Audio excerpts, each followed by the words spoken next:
Howdy everybody, Bob Langston from the North Carolina Zoo, Mr. Bob, your neighborhood naturalist. Thanks once again for letting me come in to spend a little time with you today. Coming up on Independence Day, and I thought this might be a great opportunity to take a little road trip. So we're out here in the back of the truck, getting ready to head out into the county on a quest today for color.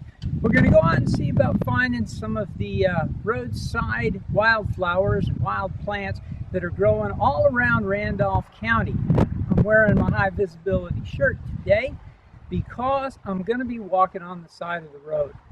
One of the things about looking for wildflowers, a lot of them grow right on the edge of the road. That's what's called a tear, an eco-tear. Is a change between habitats. So you have this open roadway, and then you have a lot of the brush and stuff that grows off on the side. So we're going to be exploring the eco-tear for some of the interesting wildflowers that are growing right here in the dead heat of the summer. Walking is another real plus. You can actually see a lot of stuff a lot better when you walk. Two reasons. You're moving much more slowly, and you're closer to the ground, so you can look down and see things that are growing. So I will actually stop along the way. We'll point out some things, and I'll give you some highlights of some of the plants you're likely to see along the roadsides in the summertime. So that's the game plan for today. We're going to head out. We're going to go over to Lassiter Mill, and we'll wrap it up down in Mitchfield, taking a look at some of those lovely, lovely plants that are growing wild right here in Randolph County. I'll try and identify most of these for you. Sometimes I have to use my book, go back to my textbook, my field guide, to get everything as close to proper as possible. If I miss something, I'm human just like you are. We just try and get it close. So, what do you think? Let's pile on in the truck. We'll take a little ride and see what we can find, okay? Excellent.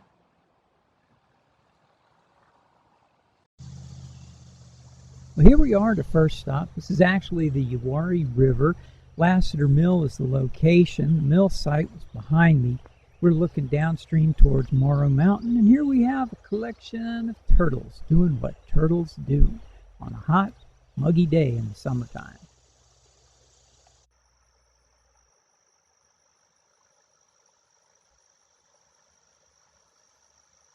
I know we said we were coming out here looking for some color, and the very first thing I find is this absolutely gorgeous white morning glory that's growing along the guardrail here at the Uwharrie River Bridge on High Pines Church Road.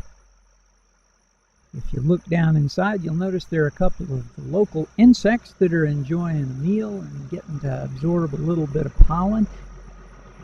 This one will come out a little bit. Maybe I can get a better look at it. You'll notice there actually are two of them. One is kind of normal bee size, and the other one is very, very small. I'll have to try and get real close, and maybe I can come up with a proper identification.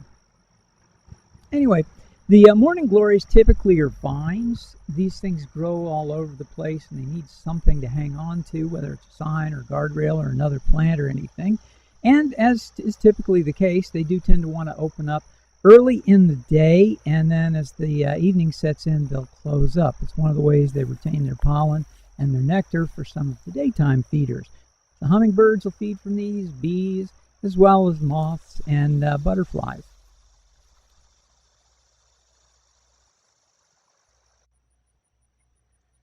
A week or so back, I was talking about clover as one of the beneficial imports. And I was talking about white clover. I mentioned the red clover. And if you get down here close to the ground and walk right on the shoulder of the road, you can see we have lovely red clover right here on the side of the highway.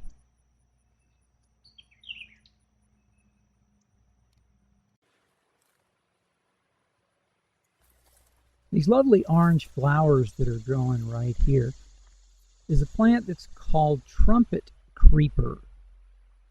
The flowers themselves are these long, lily-shaped, almost trumpet funnel-like flowers that are brilliant orange. These things are really great if you're driving around in Randolph County or pretty much anywhere out of the city.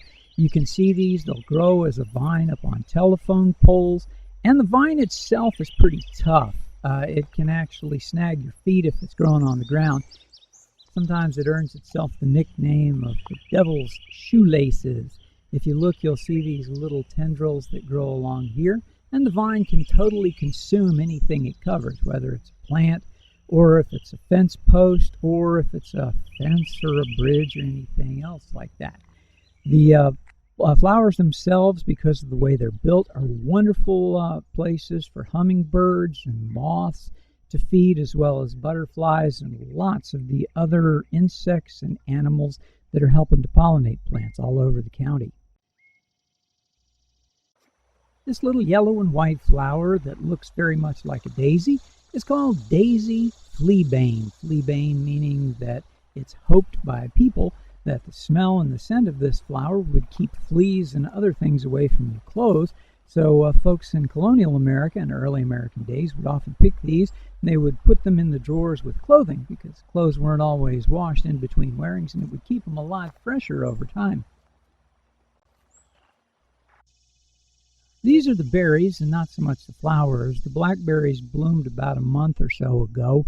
The berries are not quite ripe yet. Some are. There's some dark ones there, but most of them are still kind of red. It's really a good idea to never, ever, ever eat any of these unless you know exactly what's been sprayed around there as far as chemicals, and I wouldn't do it from the highway anyway. So that's always something to watch out for, as well as the thorns. These things have got some brilliant briars on them.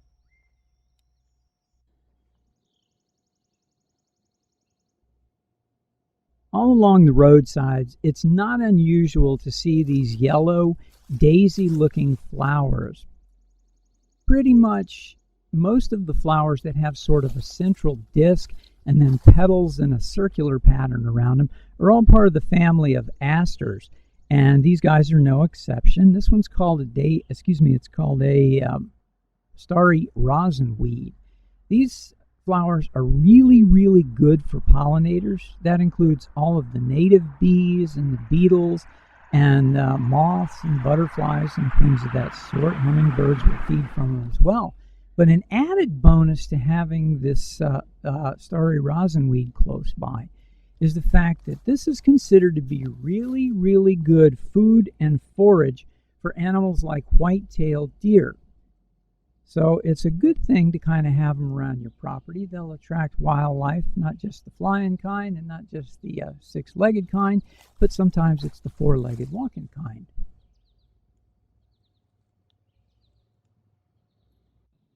Well, no tour of wildflowers around any location, much less Randolph County, would be complete without somebody eating something. So here we have our old pal, the Japanese beetle, enjoying a meal from one of our local hawkweed species. What do you say we head on back now? What do you think, guys? A little color, a couple of insects, some kind of nifty stuff all along the roadways around Randolph County. Hopefully, you'll get a chance to do a little road trip of your own over this weekend.